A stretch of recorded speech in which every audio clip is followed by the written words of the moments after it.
Continuando, na última aula nós falamos sobre as atribuições do Congresso Nacional. Agora vamos falar da Câmara dos Deputados e do Senado Federal. Título 4 da Organização dos Poderes, Capítulo 1 do Poder Legislativo, Seção 3 da Câmara dos Deputados. Artigo 51. Compete privativamente à Câmara dos Deputados autorizar, por 2/3 de seus membros, a instauração de processo contra o presidente e o vice-presidente da República. A Câmara dos Deputados tem a atribuição de autorizar, como representantes do povo, o presidente da República a ser julgado pelos representantes do Estado pelo Senado Federal. Então, aqui nós temos uma exigência bem pesada, que seria 2/3 dos membros da Câmara dos Deputados devem votar para autorizar que o presidente da República seja processado pelo Senado. 2/3 da Câmara dos Deputados dá 342 votos. Então, com 342 votos, a Câmara poderá autorizar o presidente da República e o vice-presidente da República, bem como os ministros de Estado, serem julgados pelo Senado Federal.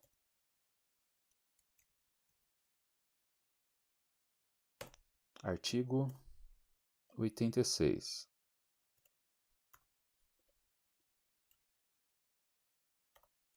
Admitida acusação contra o presidente da República por 2/3 da Câmara dos Deputados,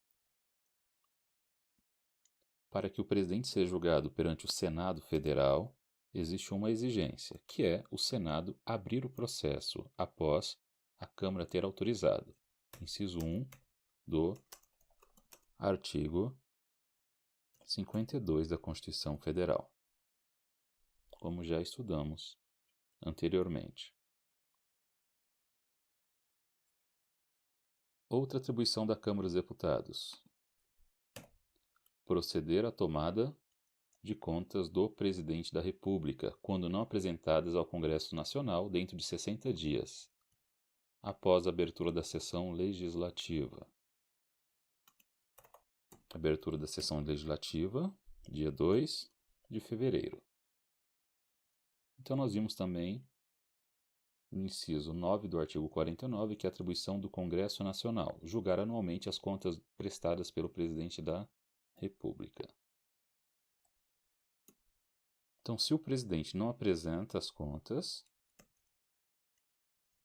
se o presidente da República não apresentar as contas,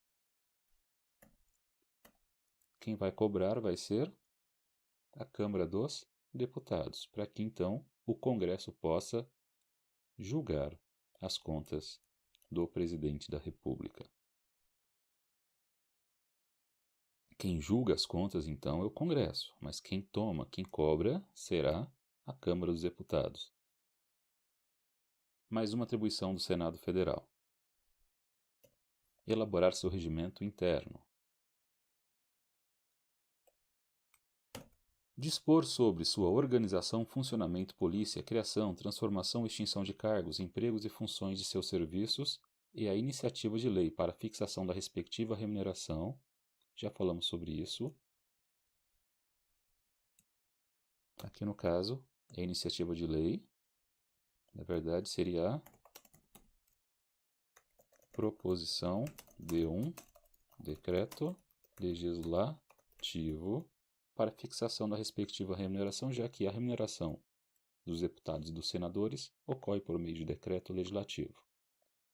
O que nós estamos observando no inciso 4 do artigo 51 seria a atribuição de se auto-organizar, ou seja, seria a função administrativa atípica do Legislativo.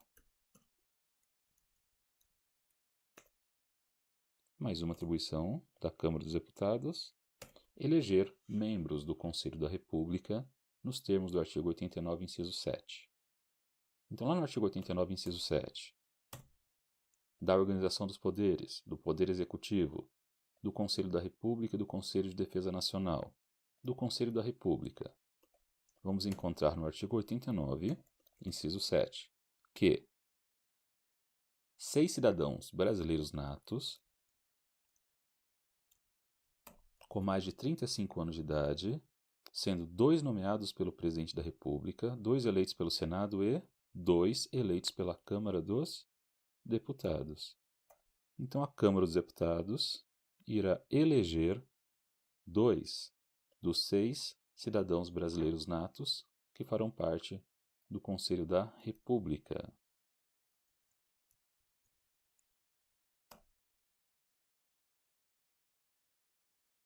Vamos agora analisar as atribuições constitucionais estabelecidas para o Senado.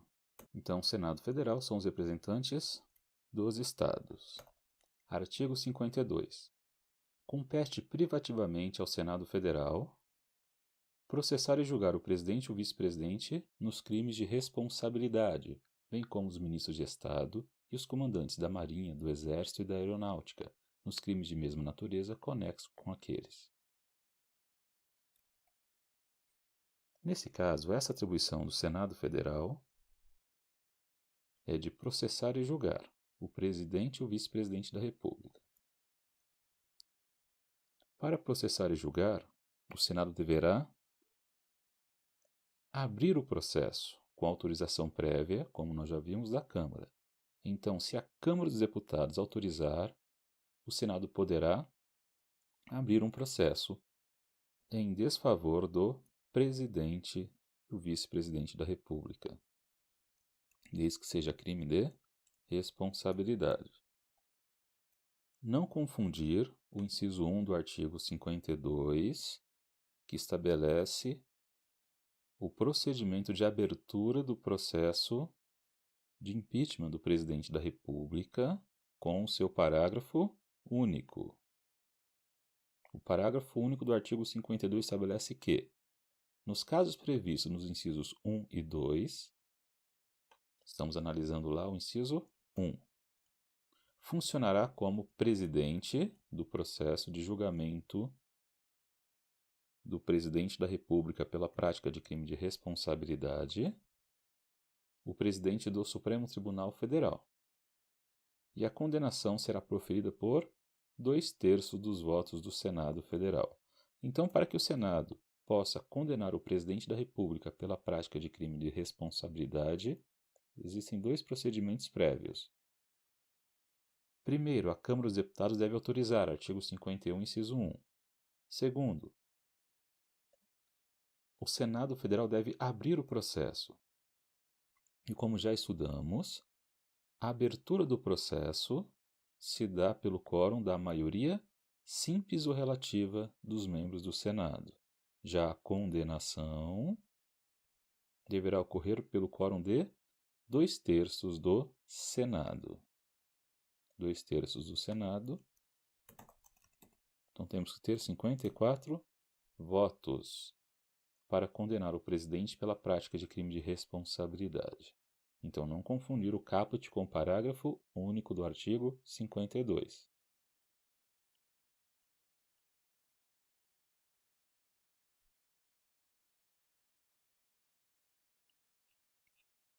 Como o inciso 1 do artigo 52 não traz um quórum específico, aplica-se a regra do artigo 47. Então, para o Senado processar e julgar o presidente da República, deve antes abrir o processo, e para abrir o processo nós temos que ter o voto da maioria simples do Senado Federal. Presença da maioria absoluta dos presentes, abstrai-se as abstenções e precisamos apenas da maioria simples dos votos dos senadores. Inciso 2 do artigo 52. Também atribuição do Senado Federal processar e julgar os ministros do STF, os membros do Conselho Nacional de Justiça e do Conselho Nacional do Ministério Público, o Procurador-Geral da República e o AGU, nos crimes de responsabilidade também, E como nós já vimos, aplica-se o parágrafo único no julgamento. Quem vai presidir será o presidente do Supremo Tribunal Federal, e a condenação também dessas autoridades ocorrerá pela maioria qualificada de 2/3.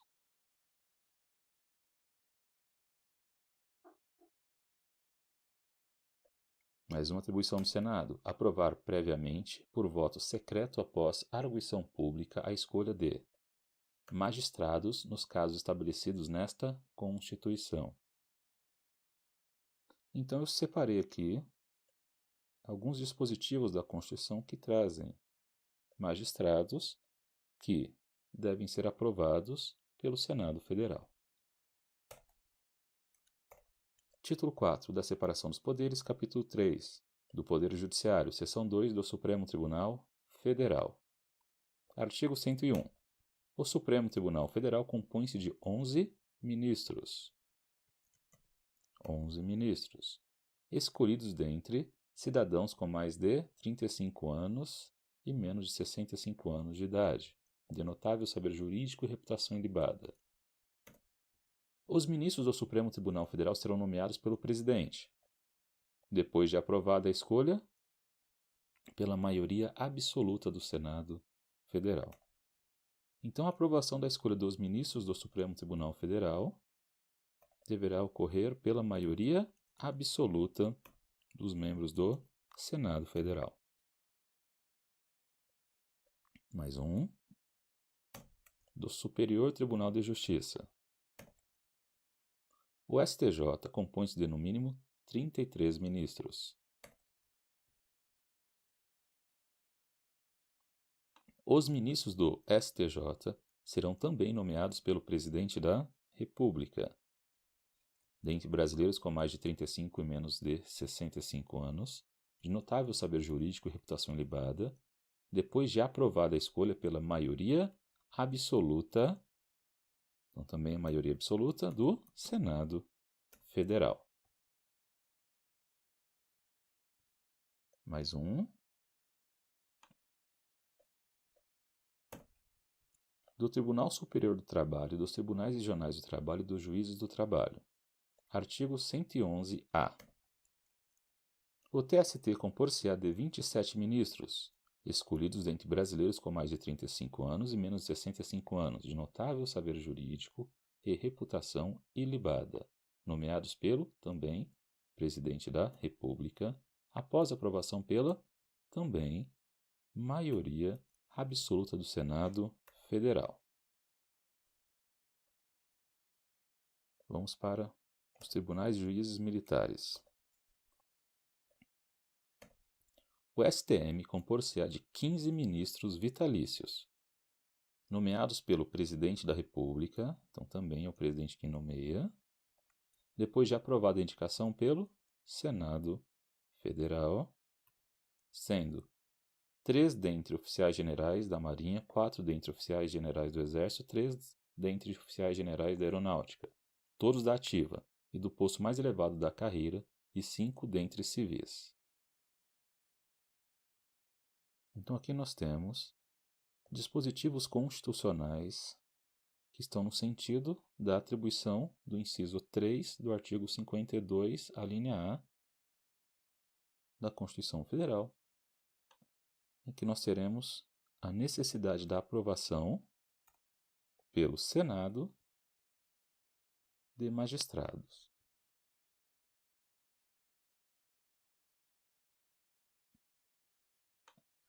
O Senado também deverá aprovar os ministros do Tribunal de Contas da União, indicados pelo também Presidente da República. Da organização dos poderes do Poder Legislativo. Seção 9 da Fiscalização Contábil, Financeira e Orçamentária. Os ministros do Tribunal de Contas da União serão escolhidos: 1/3 pelo Presidente da República, com aprovação do Senado Federal. Então, o Senado também deverá aprovar a indicação dos ministros do Tribunal de Contas da União.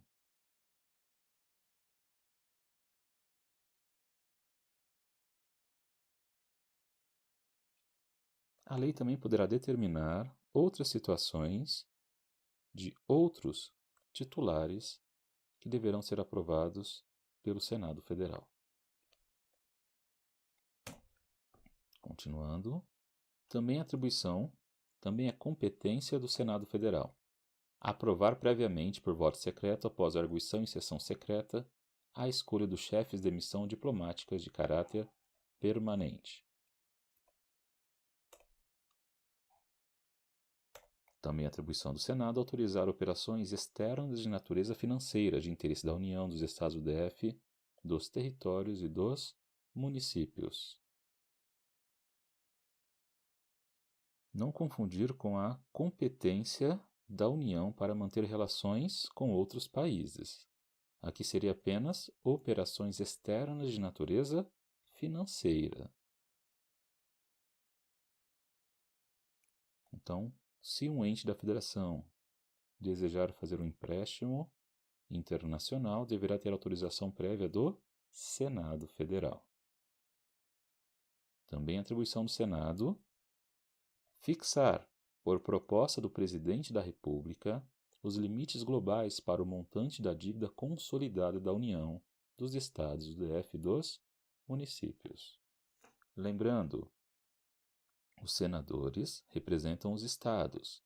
Então, na federação, ficou com a atribuição do Senado de fixar os limites globais da dívida dos entes da federação.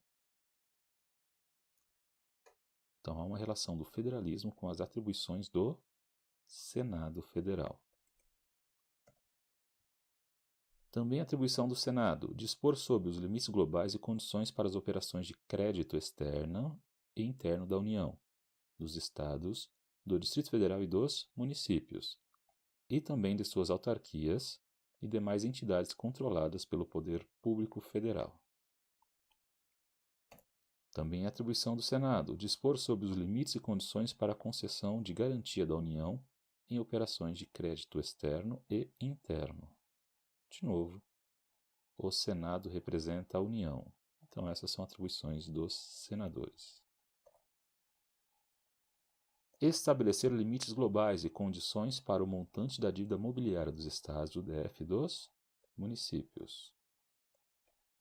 Suspender a execução no todo ou em parte de lei declarada inconstitucional por decisão definitiva do STF. Nesse caso, estaríamos diante do controle difuso de constitucionalidade. Por quê? Pois no controle difuso de constitucionalidade, a decisão tem efeitos inter partes, não vinculante e ex tunc, ou seja, retroativa.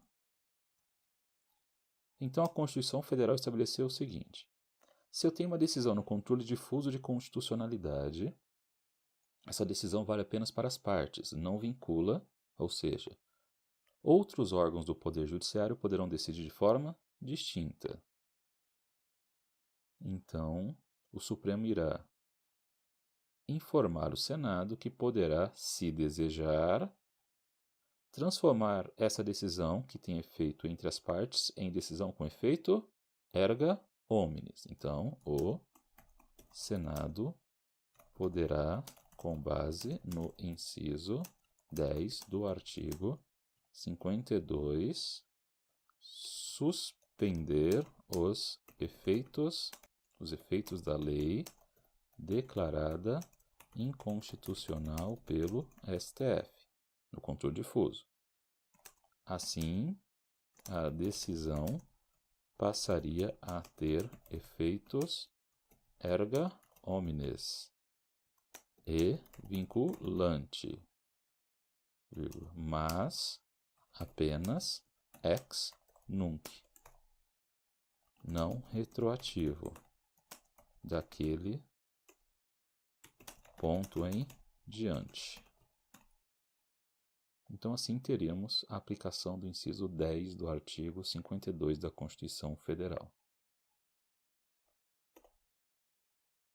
Também atribuição do Senado: aprovar por maioria absoluta e por voto secreto a exoneração de ofício do Procurador-Geral da República antes do término do seu mandato.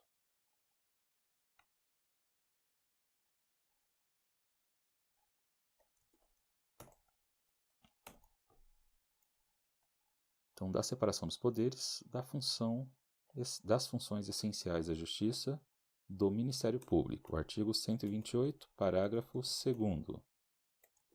A destituição do Procurador-Geral da República, por iniciativa do Presidente da República, deverá ser precedida de autorização da maioria absoluta do Senado Federal. Se é o Senado quem aprova a indicação do Procurador-Geral da República, também será o Senado quem deverá autorizar, se porventura o presidente tiver a iniciativa de destituí-lo do cargo. Também atribuição interna do Senado Federal: elaborar seu regimento interno. Dispor sobre sua organização, funcionamento, polícia, criação, transformação ou extinção de cargos, empregos e funções de seus serviços, iniciativa de lei.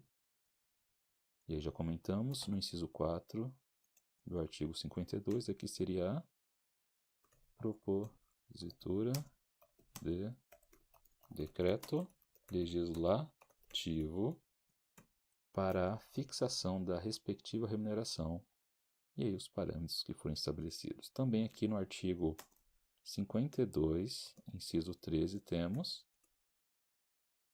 a auto-organização do Senado Federal. Então, o Senado se auto-organiza. Então, seria a função típica de auto-organização, função administrativa interna do Senado. Também a atribuição do Senado Federal eleger membros do Conselho. Também a atribuição do Senado Federal eleger membros do Conselho da República, nos termos do artigo 89, inciso 8. Também, como vimos lá no artigo 51, o Senado possui a mesma atribuição que a Câmara dos Deputados. Então, artigo 89. O Conselho da República é órgão superior de consulta do Presidente da República e dele participam 6 cidadãos brasileiros natos com mais de 35 anos de idade, sendo 2 nomeados pelo Presidente da República, 2 eleitos pelo Senado e 2 eleitos pela Câmara, como nós já vimos. Então, o Senado irá eleger 2 cidadãos brasileiros natos, dos 6 que irão compor o Conselho da República.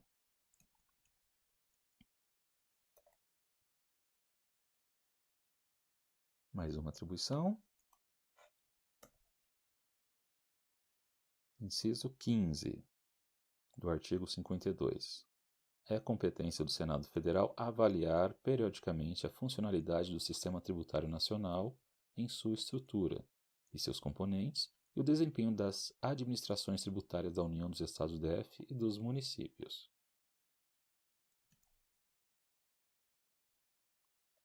E agora sim, para finalizar, artigo 52, parágrafo único. Nós já comentamos o respectivo dispositivo. Nos casos previstos nos incisos 1 e 2, funcionará como presidente, no caso, o julgamento do presidente e do vice-presidente da República pela prática de crime de responsabilidade, o presidente do Supremo Tribunal Federal, e a condenação será limitada à perda do cargo com inabilitação por 8 anos para o exercício de função pública.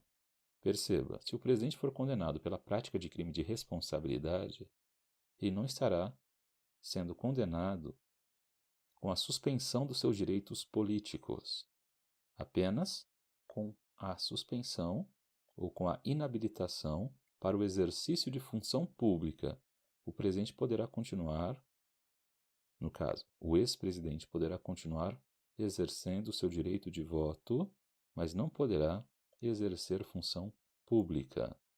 Esse seria um dos efeitos da condenação do presidente pela prática de crime de responsabilidade. De novo, a condenação deverá ocorrer pelo quórum qualificado de 2/3 dos 81 senadores, ou seja, com os votos dos 54 senadores. Aqui também seria uma exceção à regra do artigo 47, pois o parágrafo único do artigo 52 dispõe de forma expressa de um quórum qualificado para a condenação do presidente da República.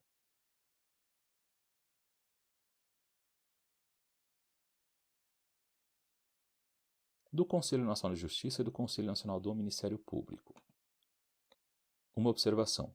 Não consta dos incisos do artigo 52 como sendo necessária a aprovação dos nomes pelo Senado Federal. Por que não consta? Porque a criação do Conselho Nacional de Justiça e do Conselho Nacional do Ministério Público ocorreu apenas em 2004 pela Emenda Constitucional 45, conhecida como Reforma do Judiciário.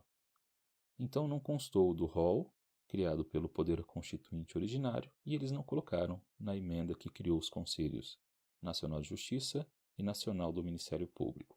Porém, conforme vamos observar aqui no texto da Constituição, os membros dos Conselhos Nacional de Justiça e do Ministério Público deverão ser aprovados também pelo Senado Federal.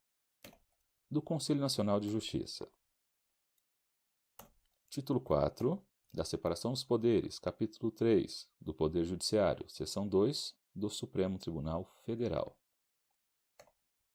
O Conselho Nacional de Justiça compõe-se de 15 membros, com mandato de 2 anos admitido a uma recondução, sendo 2 cidadãos de notável saber jurídico e reputação ilibada, indicados pela Câmara dos Deputados e outro pelo Senado Federal. Então, o Senado indicará também membros do Conselho Nacional de Justiça. O Conselho será presidido pelo presidente do Supremo Tribunal Federal, nas suas ausências e impedimentos pelo vice-presidente do Supremo Tribunal Federal. Mas o ponto que nos interessa seria esse. Os demais membros do Conselho serão nomeados pelo presidente da República, depois de aprovada a escolha pela maioria absoluta do Senado Federal. Então, será a maioria absoluta do Senado Federal quem deverá aprovar os indicados para o Conselho Nacional de Justiça. Agora, do Conselho Nacional do Ministério Público.